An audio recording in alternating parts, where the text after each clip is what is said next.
बुद्ध जब मृत्यु को, अपने शरीर को छोड़ने लगे, तो उनका सबसे पहला शिष्य जो उनका चचेरा भाई था आनंद, वह हाथ जोड़ के खड़ा हो गया कि आप शरीर छोड़ रहे हैं और आपने हमें तो कुछ बताया ही नहीं, क्या करना है हमें? बुद्ध ने कहा कि बताने को तो हजारों ग्रंथ हैं, लाखों ग्रंथ हैं, हजारों सूक्तियां हैं, हजारों शब्द हैं, और नहीं बताने पर सब कुछ समझ जाए वह सही अर्थों में शिष्य है। इसीलिए अपदीपो भव, तुम खुद अपने अंदर में तुम्हारी रोशनी पैदा कर दी है, उसी में तुम समझो।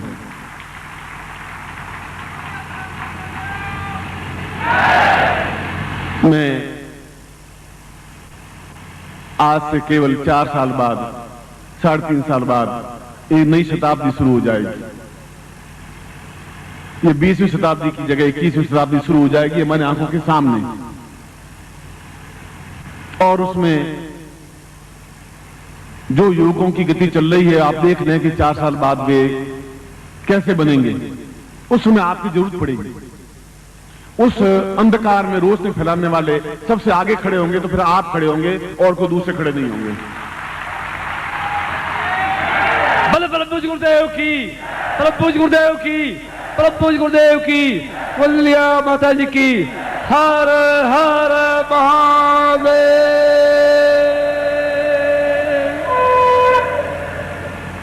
अब जो भी सीखेंगे वो आपके पीछे की पंक्ति में खड़े होंगे। उस नई पीढ़ी को, उस शताब्दी को, उसको समझाने के लिए, उसको ज्ञान और चेतना देने के लिए, जहां वह दिग्भ्रमित हो जाएंगे, जहां भटकेंगे, जहां गोवा के समुद्र के किनारे पड़े पड़े शराब और सिगरेट पी करके अपने आप को बर्बाद करते होंगे, जहां शराब के माध्यम से अपने शरीर को खोखला कर रहे होंगे, उस समय उनकी आंख आपकी तरफ उठेगी, चारों तरफ दौड़ेगी। कौन हमें ज्ञान दे सकता है, चेतना दे सकता है, कौन हमें इस रास्ते से हटा करके सही रास्ते पर गतिशील कर सकता है। और 21वीं शताब्दी के, उस नई शताब्दी के आप नायक बनेंगे, आप महानायक बनेंगे। प्रत्येक व्यक्ति आपको याद करेगा। बल परम पूज्य गुरुदेव की, बल परम पूज्य गुरुदेव की। एक कारखाना, अगर लोहे का कारखाना अगर बनाए तो 4 साल लग जाते हैं बनाने के लिए। एक मकान बनाना शुरू करें अच्छा, तो उसमें करीब 4 साढ़े 4 साल लग जाते हैं, और हमारे पास तो 3 साढ़े 3 साल ही हैं। यदि मैं 3 साढ़े 3 साल में भी दीक्षाएं और साधनाएं देता आपको एक अद्वितीय युग पुरुष बना सकूं, और मैं बनाऊं, इसलिए कि मैं हूं ये बहुत बड़ी बात नहीं है, मैं ज्ञानवान हूं ये बहुत छोटी सी बात है। मैं आपको अद्वितीय ज्ञानवान बना दूं, यह मेरा धर्म है, यह मेरा कर्तव्य है, यह मेरी पूंजी है।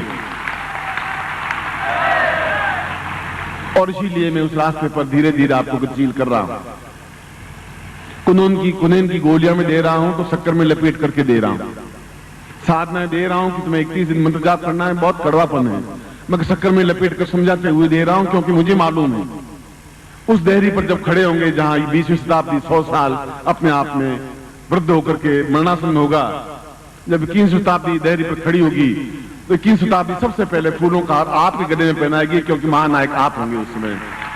बल परम पूज्य गुरुदेव की, परम पूज्य गुरुदेव की, परम पूज्य गुरुदेव की, वल्लिया माता जी की, सिद्धाश्रम साधक परिवार की, सिद्धाश्रम साधक परिवार की। हर हर महादेव।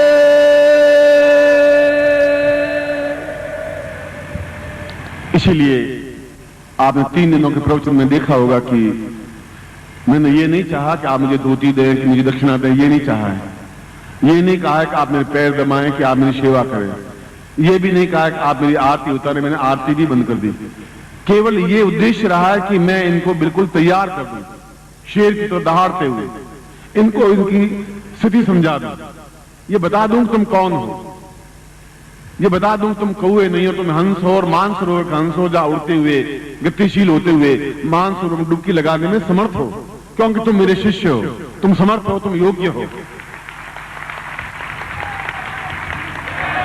और इसीलिए शंकराचार्य ने कहा कि शिष्य को भी वैसा ही बनाया जिनकी एक आंख में दया प्रेम करुणा हो, दूसरी आंख में धधकता हुआ ज्वालामुखी हो। जहां कोई ऐसा दुष्ट, ऐसा पाखंड, जहां पाप अत्याचार व्यभिचार कुधर्म अधर्म हो, जहां नकली गुरु हो,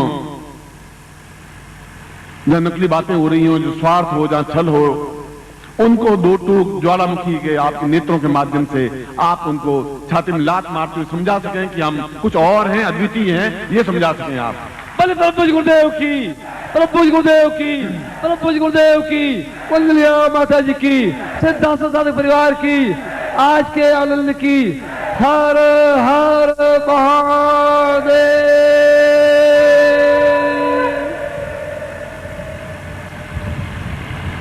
इस अंधकार को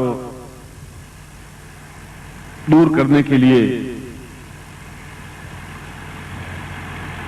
और ऐसे समय में जहां चारों तरफ भारतवर्ष में आर्यावर्त में बौद्ध धर्म फैल गया था, जहां पेट में जब बच्चा होता था तभी उसको बौद्ध दीक्षा दे दी जाती थी, और जहां बुद्ध धर्म के अलावा कोई मानता था तो उसको राज्य से निकाला दे दिया जाता था, उसमें अकेले और केवल एक अकेले शंकराचार्य ने पूरे भारतवर्ष में घूम करके बौद्ध धर्म को इस भारतवर्ष से विदा कर दिया, रवाना कर दिया। जहां बुद्ध पैदा हुए वहां उसके धर्म को नहीं रहने दिया। इतना समर्थ और व्यक्तित्व, अकेला व्यक्तित्व था। आप तो हजारों लोग मेरे सामने खड़े हैं, एक भी एक पाखंड नहीं रहना चाहिए।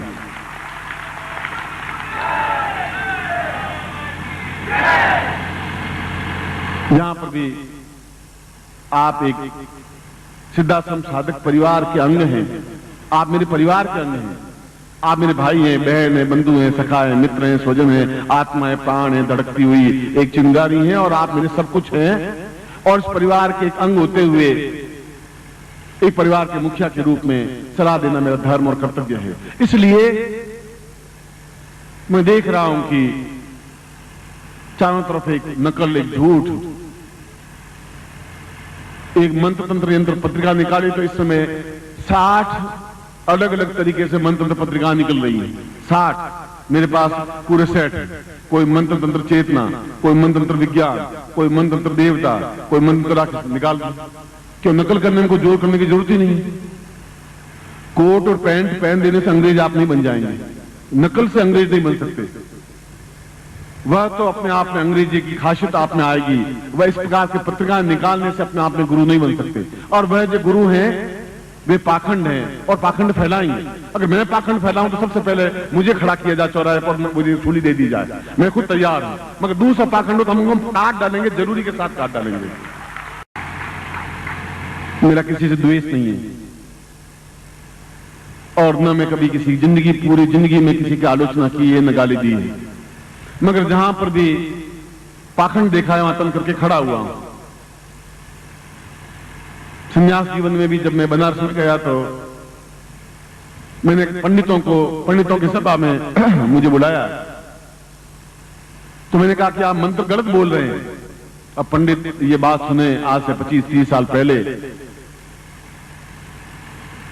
उन्होंने मुझे, जब वो मंच समाप्त हुआ और जब मैं जाने लगा, सन्यासी था, 30-40 पंडित मिलकर के लाठियों से वार करते हुए मुझे घायल करके बेहोश करके गंगा में फेंक दिया, और 8 घंटे तक बेहोशी की अवस्था में उस गंगा में पड़ा रहा। फिर कोई व्यक्ति मुझे उठा करके अपने घर ले गया, दूध में हल्दी मिला करके पिलाई, मरम पट्टी की, और दूसरे दिन सभा, जो पंडितों की सभा हो रही थी, उसमें फिर मैं वापस पहुंचा मरम पट्टी किए हुए। मैंने कहा आज आप मार देंगे, फिर भी मैं सत्य यह है कि आप पाखंड हैं और ये मंत्र आपके झूठे हैं, इनको मैं नहीं स्वीकार कर सकता हूं कि गलती को मैं स्वीकार नहीं कर सकता। बल प्रभु जी गुरुदेव की, बल प्रभु जी गुरुदेव की, प्रभु जी गुरुदेव की, वंदनीय माता जी की।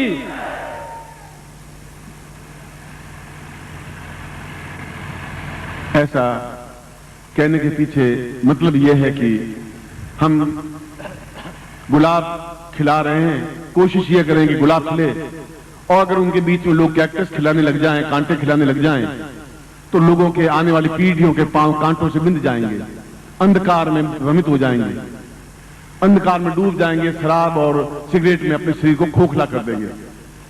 उनके लिए ज्ञान और चेतना जैसा कोई स्कूल में कोई वातावरण नहीं है, उनके परिवार में वातावरण नहीं है। कौन देगा उनको वातावरण? कौन उनको चेतना देगा? उनको सन्मार्ग पर गतिशील कौन करेगा? 21वीं शताब्दी की बागडोर कौन अपने हाथ में पकड़ेगा? और मुझे भविष्य साफ दिखाई दे रहा है कि उनकी बागडोर आपके हाथों में होगी और आपका कार्य है और आपका धर्म है ये। और इसके लिए अभी से हमें जुट जाना पड़ेगा।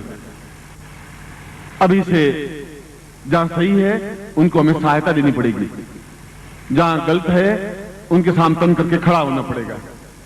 दो टूक स्पष्ट रूप से बताना पड़ेगा कि गलत है, नकल नहीं हो। और आपको मालूम होना चाहिए कि इस समय भारतवर्ष में 1800 गुरु ऐसे बन गए हैं जो ये कहते हैं कि हम नानक जी श्रीमाली के शिष्य हैं। मैंने तो उनको देखा ही नहीं, जिंदगी में नहीं देखा। अब 1800 गुरु, तो मुझे तो ये लिखना चाहिए कि मैं शिष्य बनाते नहीं हूं, गुरु बनाता हूं अपने, बस। अब लोग शिष्य नहीं बनाए थे तो गुरु बना दिए मैंने। मैं उन्होंने मुझे साथ देखा कि नहीं देखा, मैंने भी उनको नहीं देखा। और मार दीक्षा दे रहे हैं और मार मंत्र जाप करवा रहे हैं और नए नए मंत्र देते जा रहे हैं। जब लोग कह रहे हैं गुरुजी आपके शिष्य, मैंने कहा भाई मैंने तो देखा ही नहीं शिष्य को, आप मेरा भी उनके सामने प्रणाम कर देना, मैं भी उनसे दीक्षा लेना चाहता हूं, देखो तो सही वो कैसे मारती। अब सोचिए क्या होगा। 1800 गुरु तो मैं बना चुका हूं, और ऐसे गुरु जिनको मैं नहीं जानता और उन्होंने मुझे देखा नहीं, बस मंच में बैठे भगवे कपड़े पहने और रुद्राक्ष की माला पहनी, गुरु बन गए। उन्हें तकलीफ क्या हुई? उन्हें खून सींचना नहीं पड़ा। और जब 1800 गुरुओं के जब समाचार मुझे मिलने लगे तो सोचा कि अपने शिष्यों को पूछूं क्या करूं, सब बंद कर दूं? इस अंधेरे में या तो आप मुझे साथ देंगे और या फिर मैं सब कुछ बंद कर देना चाहता हूं, क्योंकि उनसे जूझने के लिए मेरे पास हाथ होने चाहिए, मेरे पास पांव होने चाहिए। और आप मेरे प्रारंभ में प्रश्न में कहा आप मेरे हाथ हैं, पांव हैं, आप मेरा शरीर है, मेरी धड़कन है। आप सबसे मिलकर के मैं बना हूं और मुझसे मिलकर के आप बने हुए हैं। बोले प्रभु जी गुरुदेव की, प्रभु जी गुरुदेव की, प्रभु जी गुरुदेव की, वंदलिया माता जी की, वंदलिया माता जी की। हर हर महादेव।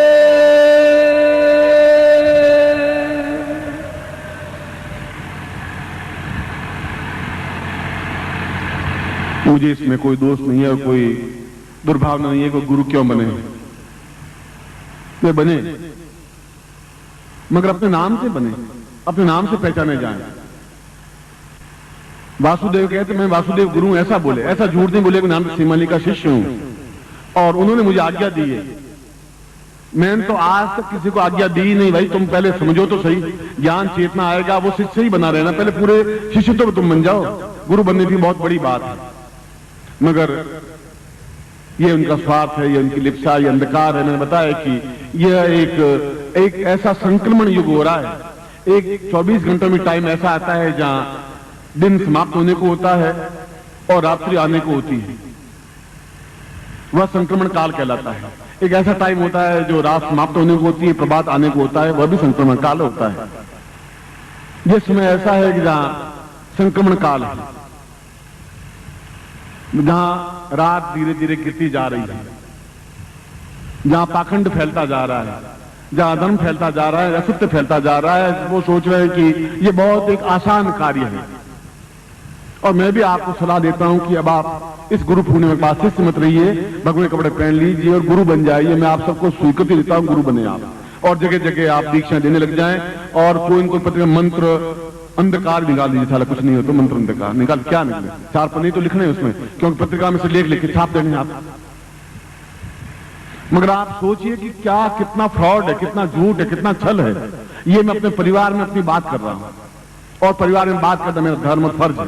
इसलिए कि उन जवान लड़कों को समझाना मेरा धर्म है कि ये तुम्हारी ड्यूटी है, तुम्हारा धर्म है। अंधकार फैलेगा तुम्हारी गलती से फैलेगा, और उन पाखंड को दूर करोगे तुम्हारा धर्म तुम्हें विजय होगी। ये मेरा आशीर्वाद होगा तुम्हारे साथ में।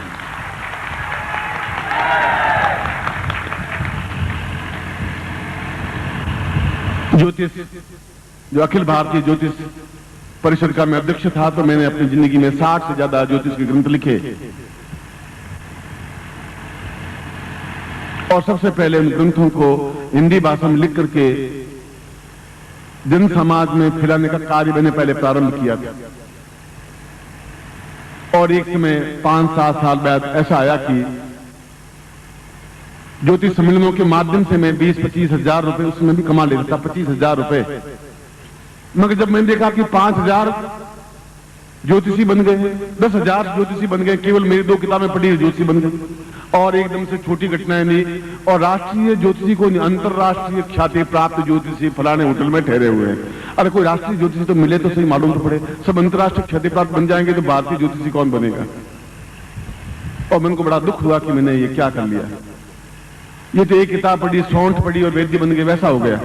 हर गली कूचे में ज्योतिषी बन गए, हर जगह ज्योतिषी बन गए। तो मैंने उस कमाई को, ज्योतिष को छोड़ दिया। आज 10 साल से ज्योतिष को हाथ नहीं लगाया, क्यों? पाखंड के बीच में जिंदा नहीं रह सकता। और जब मंत्र और साधनाओं के बीच में बढ़ा तो अब 60-70 से मंत्र चेतना रहते पत्रिकाएं प्रकाशित होने लगी, और 1800 गुरु बन गए, जिनका नाम लिस्ट मेरे पास है। शिष्य ने लिख करके भेजिए, गुरु जी इतना तो हो गया। तो मैंने कहा कि मैं चेले बना रहा हूं या गुरु बना रहा हूं, कर क्या रहा हूं मैं? कुछ मुझे खुद को समझ नहीं आ रहा। ये छल है। नकली हमेशा नकली रहता है, आप उसको कितना ही मांझ लें, नकली सोना नहीं बन सकता।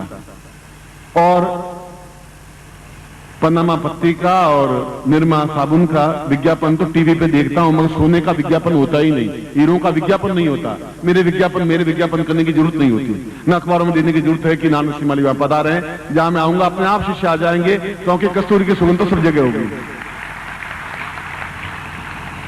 इसीलिए मैं आपको दीक्षा दे रहा हूं, इसीलिए बार बार ये बात कह रहा हूं। मुझे क्या जरूरत है आपके पीछे इतना खून बहाने की, पसीना बहाने की, परिश्रम करने की? मैं अपने घर में आराम से रोटी तो 2-4 तो रोटी खाता हूं और 4 कपड़े पहनता हूं। किस शिष्य को कह दूंगा साल भर में 2-4 कपड़े मुझे दे ही देगा? कोई सी घर में जाऊंगा, कोई भोजन करवा देगा। मैं क्यों इतना चीख रहा हूं आपके पीछे, क्यों परेशान हूं? इसलिए कि मैं इस अंधकार में आपको खड़े होने नहीं दूंगा। अंधकार का सामना मैं अंतिम क्षण तक, अंतिम बूंद तक करूंगा, आपके सहयोग से करूंगा। आप मेरे साथ में तब करूंगा मैं। बोले परम पूज्य गुरुदेव की, परम पूज्य गुरुदेव की, परम पूज्य गुरुदेव की, वंदलिया माता जी की, वंदलिया माता जी की। हरे हरे महादेव।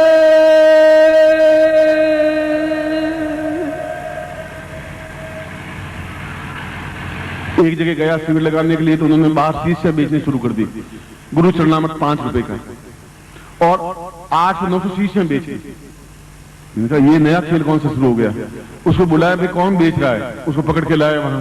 मैंने कहा तुम क्या कर रहे हो? गुरुदेव आपका चरणामृत बेच रहा हूं। मैंने कहा तुम्हें दिया ही नहीं चरणामृत भाई, कोई स्नान मत नहीं दिया, ये तुम कहां से? कि गुरुदेव रोटी रोजी तो चला रही है, तो मेरे चरणामृत को काय के लिए दे रहे हो? किसी अच्छे चरणामृत डाल के दे दो। अब बताइए क्या क्या स्थिति है?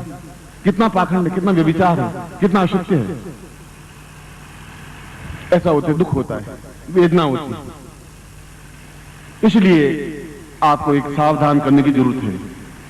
इसलिए वेदों में कहा गया है कि भगवान विष्णु के बारे में कहा गया है कि ओम सहस्राक्षिं सहस्रबाहु सहस्र मूर्धाम सहस्र पाणो यवाम सा पूर्वतम नेता।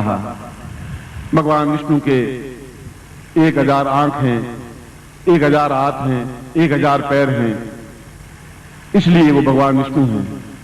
और मेरे भी 10,000 हाथ हैं, 10,000 आंखें हैं, 10,000 पैर हैं। मैं भी समर्थ हूं उस बात के लिए। वेद ने कहा और सही कहा है।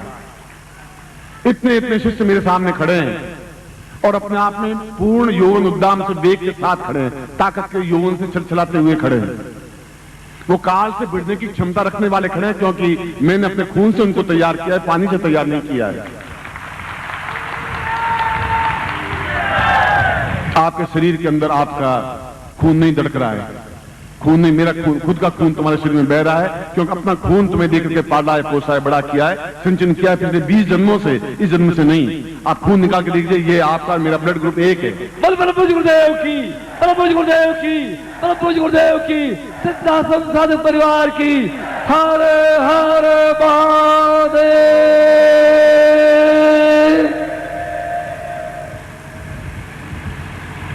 इसलिए उस सिद्धाश्रम के योगियों से जूझते हुए भी ये उच्च कोटि की दीक्षा क्यों दे रहा हूं? जब गुह्या थी गुह्य गोप्यतम कहा गया शास्त्रों में कि गोपनीय से गोपनीय दीक्षा है या प्रयोग है, आप नहीं दें, जो सन्यासी, उच्च कोटि के सन्यासी कहते हैं कि आप ये क्या कर रहे हैं, उन लोगों के हाथ में ये तलवार काहे के लिए दे रहे हैं, क्यों दे रहे हैं, उनको मालूम नहीं है, गुफा में बैठे हुए हैं। मुझे मालूम है 3 साल बाद कितना अंधकार गिर जाएगा, उसका अंधकार तो शुरुआत हो चुका है। उस अंधकार से जूझने के लिए मुझे उच्च से उच्च उनको ज्वालामुखी बनाना पड़ेगा, उनको साधना देनी पड़ेगी, अपने आप में अद्वितीय ऐसा बनाना पड़ेगा कि यमदूत की तरह सामने खड़े हो जाए, पाप और पाखंड खड़ा नहीं हो सके। इसके लिए मैं आपको खड़ा कर रहा हूं, इसलिए आपको साधना दे रहा हूं। अन्यथा फिर आप शिष्य कहलाने के काबिल भी नहीं है। पाखंड को प्रश्रय देंगे, उनको साहस देंगे, पाखंड को थपथपाएंगे, उनके सामने डटकर खड़े नहीं होंगे, तब फिर ये परिवार बिखर जाएगा, फिर अंधकार गिर जाएगा। मैं रहूंगा या नहीं रहूंगा मैं नहीं कह सकता, मगर उस अंधकार में आप स्वयं अपनी पीढ़ियों से आने वाले बच्चों से, पुत्रों से, पड़ोसियों से दुखी, आक्रांत और आक्रांत हो जाएंगे। यही गीता में कृष्ण ने कहा था कि यदि मैं इस समय खड़ा नहीं होऊंगा तो बहुत अंधकार फैल जाएगा। और उसने अत्याचारियों को, दुर्योधन, दुशासन जैसे लोगों को समाप्त करने के लिए खड़े हुए, जूझे। क्या जरूरत थी उनको महाभारत में जूझने की? द्वारका जैसा स्वर्ण रचित उनका साम्राज्य था, मगर एक धर्म था, एक कर्तव्य था। गोविंद सिंह ने अपने दोनों बेटों को क्यों चुनवा दिया दीवार में? क्योंकि उनका धर्म था, एक कर्तव्य था। और तुम्हारा भी धर्म और कर्तव्य है कि अगर अपने खुद के लिए जीते हो तो कुत्ता भी अपने लिए जी लेता है, मगर जीना है एक सत्य के लिए, एक उच्चता के लिए, एक श्रेष्ठता के लिए, पूर्णता के लिए। इसलिए आप जिंदा हैं, इसलिए जिंदा रहने की कृपा कह रहा हूं। परम जी गुरुदेव की, परम जी गुरुदेव की, परम जी गुरुदेव की, सिद्धाश्रम साधक परिवार की। हर हर महादेव।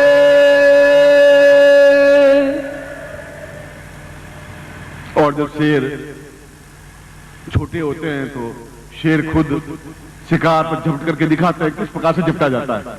उन बच्चों को सिखाते हैं कि तुम्हें जिंदगी में शेर बनना है तो झपटना पड़ेगा, झपटना पड़ेगा हाथी पर भी, जो बहुत डील डोल का है।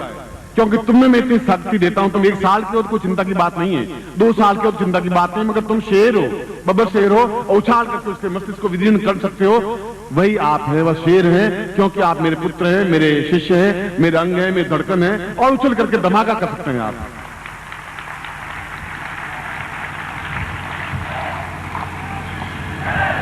इस समय केवल चंडीगढ़ मेरे सामने नहीं बैठा है, पूरा भारतवर्ष बैठा हुआ है। और पूरे भारतवर्ष के शिष्यों को ये चेतना देनी जरूरी है, ये एहसास कराना जरूरी है। ये अपना स्वार्थ मेरा नहीं है, मेरा तो कोई व्यक्तिगत स्वार्थ जैसी कोई चीज है, मैंने पहले ही कहा था। कोई इच्छा, कोई आकांक्षा भी नहीं है, मगर यह है कि अपने आंखों के सामने चीर रण नहीं होगा, ऐसा भी नहीं देख पाऊंगा। मैं ऐसा भीष्म नहीं बन सकता कि मेरे सामने चीरण और वो आंख नीचे करते हुए बैठे रहे। ऐसे भीष्म पितामह वहां बैठ सकते थे, मैं नहीं बैठ सकता, ऐसा वो वहां हो सकता था। जहां की कुल वधू नंगी की जा रही थी, वो बैठे बैठे देखते रहे, तमाशा देखते रहे। इससे जैसा धिक्कार, जैसा कोई व्यक्तित्व नहीं हुआ। भीष्म कैसे पैदा हो गए, वो कैसे देखते रहे वो। मैं इस प्रकार से भीष्म नहीं बन सकता, इस प्रकार धृतराष्ट्र भी नहीं बन सकता कि अपने दुर्योधन के लिए तैयार करने के लिए मैं कुछ भी अत्याचार अनाचार करूं। ऐसा मैं धृतराष्ट्र भी नहीं हूं, न बन सकता हूं, न पुत्रों के लिए धृतराष्ट्र बनने के लिए तैयार हूं, न आवश्यकता है मुझे। मैं जिंदा हूं ज्ञान के लिए, चेतना के लिए, प्राणों के लिए। एक कर्तव्य है जो गुरु ने मुझे दिया है, उस कार्य के लिए मैं आप लोगों के साथ में हूं। और एक नहीं, हजारों हजारों शिष्य तैयार कर दिए, पूरे भारत में फैले हुए हैं और डट करके मुकाबला कर रहे हैं, ताकत के साथ मुकाबला कर रहे हैं। जहां भी अंधकार देखते हैं, गला पकड़ के मुकाबला करते हैं। और जब मैं सुनता हूं तो मेरा सीना अपने आप में 5 फुट 10 फुट फैल जाता है कि ये शिष्य हैं, क्योंकि ये शेर हैं, ये अपने आप में तेजस्वी पुंज हैं, ये अपने आप में अद्वितीय हैं। और मैं बार बार तुम्हें कह रहा हूं कि आपके समान आप ही बन सके, आप समान दूसरा बने, फिर मैं बनाया ही क्या आपको। क्योंकि आप, इस बात का ही मुझे गर्व है कि इतने शिष्य हैं, मेरे शिष्य हैं, इस बात का गर्व है।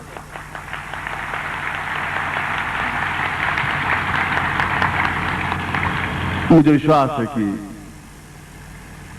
21वीं शताब्दी पूरी संस्कृति की तैयार है आपका स्वागत करने के लिए, आपके ललाट पर विजय का तिलक लगाने के लिए, आपको विजय माल पहनाने के लिए, आपको महानायक बनाने के लिए। और उस 21वीं शताब्दी के पहले मैं आपको उच्च कोटि की दीक्षाएं और उच्च कोटि के प्रयोग संपन्न करवा करके ऐसा बना देना चाहता हूं कि आपको कोई चुनौती दे ही नहीं सके। मनुष्य का देवता भी चुनौती नहीं दे सके, इतना समर्थ और सशक्त बना देना चाहता हूं। बोले प्रभु जी गुरुदेव की।